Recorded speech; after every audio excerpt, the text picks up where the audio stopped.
Hello and welcome to the Gingerbrett's Golf Weekly Insights YouTube video. It's Open Championship Week, the 149th Open Championship taking place at Royal St George's on the coast of Kent, the southeast coast of England. It's going to be an absolute belter. Strap yourself in, 4 days of world-class golf viewing ahead of you. So let's hope that we can get a winner and a place payout or two for you listeners. As ever in this week's episode, I'm going to be covering 5 tips. 4 usually is the case, but I'm going to give 5 outright selections. It's Major Championship Week and we have plenty of credits to play with on the back of some recent successes, notably Cam Davis's success at 150 to 1. 125 to 1 everywhere a couple of weeks back. So we've got credit to play with, and this week I'm going to be making 5 outright selections. So stay tuned for the rest of this video to get a piece of all 5 and the reasons why. I'm also going to share with you a couple of outsiders that I've considered for this week that will be forming part of my DraftKings lineups and also be playing in the top 20 markets.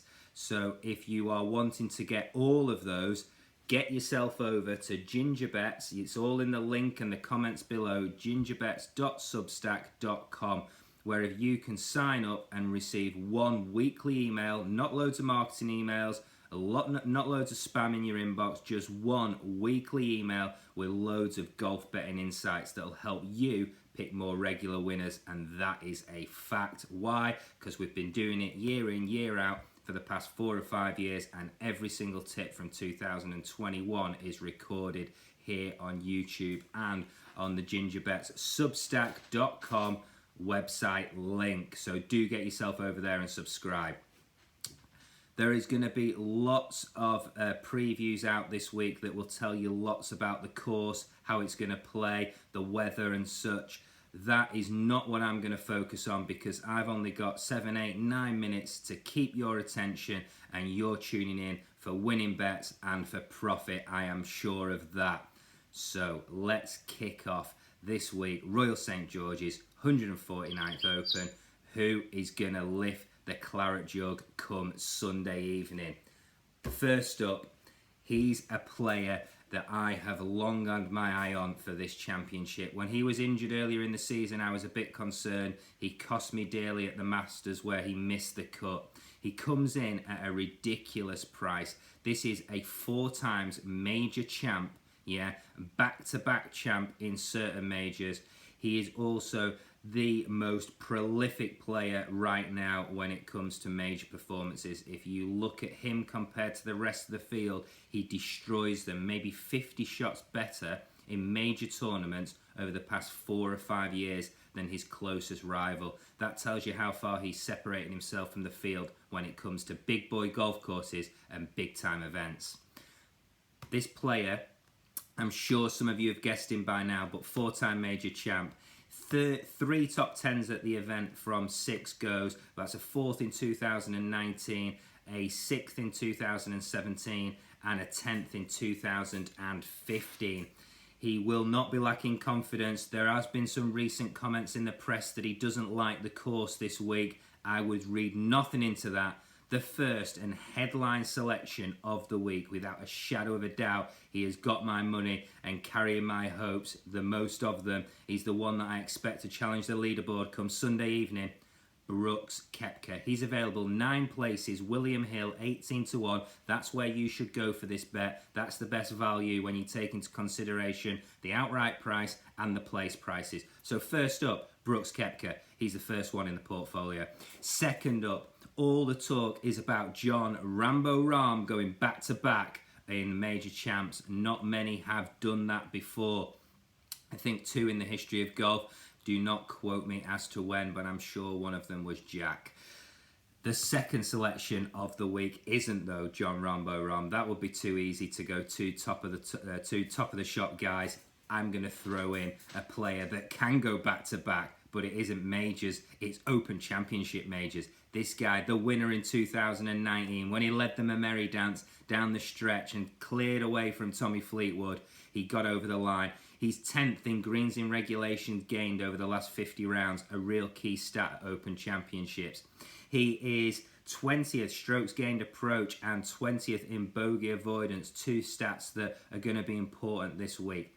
But most importantly, this guy gains 1.5 strokes on the field when the wind blows. So compared to all of his peers out there, when the wind blows, he's 1.5 strokes better per round than his competitors. And the wind is likely to blow this week at Royal St. George's. The second selection of the week is the Open, the reigning champion himself, Shane Lowry. 45-1, 7 places Unibet. 40-1, 8 places. I suggest you take the 7 places. 45-1 Unibet. I expect him to challenge the top of the shop this week. The top of that leaderboard. I expect him to be very close come Sunday. The third selection of the week. I'm going to try and rattle through these because I'm conscious that we've been on for 6 minutes now. But do stay tuned. 4 minutes more maximum and you're going to have the winner of the Open Championship. So stay with me. Third selection, he's available at 40-1, 8 places.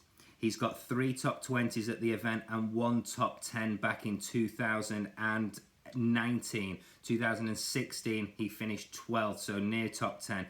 Really good indicator for performance at the Open is previous top 10s. A lot of the winners have had a previous top 10, and this player fits that category. He's a top 10 putter in the world statistically. And I think that's an important factor coming into the week. He's first in strokes gained on par 4 scoring on difficult tracks over the past 50 rounds. Major championships equal difficult tracks. That we can be sure of. And he's 5th in scrambling on hard courses and 10th in strokes gained around the green, which basically means that his overall skill sets suit major championships. He's scoring well on par 4s, he puts well, and he scrambles and gets up and down well, and these are all things you're going to have to do well to lift the trophy on Sunday evening. He's also 16th in approach play. He is Captain America himself. He's the Ryder Cup nemesis of the European team. What will he do at Whistling Straits this year? We'll find out in a few months' time, but right now we're concentrating on the Open Championship, and the third selection of the week is Patrick Reed. Captain America himself, 45-1. Get on now. He will not be 45-1 come the off on Thursday. Right, fourth selection of the week. This is a player I just cannot avoid because of the price. He was at 28-1, 6 places last week. He's drifted after a mediocre performance in Scotland. He's now available at 40-1, 8 places, and 33-1, 12 places with Paddy Power. The place to place this bet, that's a mouthful. The place to place this bet is Paddy Power, 12 paces, 33-1. The value lies in the places. This is mathematically a very sound bet. I encourage you all to take advantage of this. He's part of my portfolio for that reason. I cannot ignore the price of this guy. He's a major champion already. He played in Scotland last week to sharpen up his skills, and that will stand him in good stead come Thursday when he tees off at Royal St. George's. He's first in strokes gained approach over the past 50 rounds. He's 11th in par 4 scoring over the past 50 rounds. He's 5th in fairways gained over the past 50 rounds on tough and difficult courses. Fourth selection of the week, 40-1. It all lines up. Colin, Morikawa, Major Championship number 2 is not far away. And this week could be the week. And the fifth and final selection of the week, I'm going to wrap this up in one more minute. He is a pick from far afield. You will not find any other media outlets, not that we're a media outlet, but YouTube channels talking about this guy this week. That is for sure. He's top 25 in Scotland last week on his first visit over. That will not have done him any harm. This guy gains 1 stroke per round, very much like Lowry, on the field when the wind blows. That's over 50 PGA Tour events for rounds on the PGA Tour that we've been able to measure that data. If the wind blows this week, I think this guy excels. He's also 20th in green and regulation statistics on difficult tracks, 20th in strokes gained approach. Not top figures, but he is an elite performer. In horse racing terms, I would say that he is a maiden stepping up to group class, but has the breeding to get the job done. This guy is available 66-1, 12 places with Paddy Power. That's the place to take this bet on. Will Zalatoris will be my 5th and final selection of the week. So to recap, 5 selections of the week.